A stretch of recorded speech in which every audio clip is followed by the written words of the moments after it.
সৃষ্টির আদি লগ্ন, সমস্ত চরাচর জলমগ্ন। সৃষ্টির অভিলাষায় মহাদেবী ব্রহ্মা, বিষ্ণু ও মহেশকে নিজ কর্তব্য অর্পণ করিবার পরে অন্তর্ধৃতা হয়েছে। দেবীর আদেশে মহাবিষ্ণু শেষ রাগ শয্যায় শায়িত হয়েছে।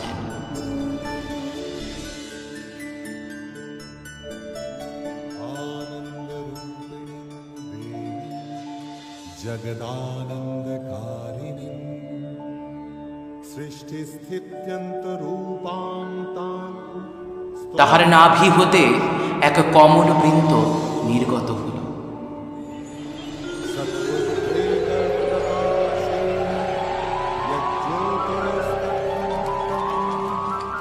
स्वप्रकाशं जगद्धाम আবির্ভূত হলেন ব্রহ্মদেব। তবে মহামায়ার ইচ্ছা কিভাবে পূর্ণ হবে? কিভাবে সৃষ্টি হবে ধরিত্রী, আকাশ, বাতাস, বৃক্ষ, জীব, জন্তু, মানব, দানব, যক্ষ, পিশাচ, পঞ্চভূত? সবই তার লীলা। तमगुणा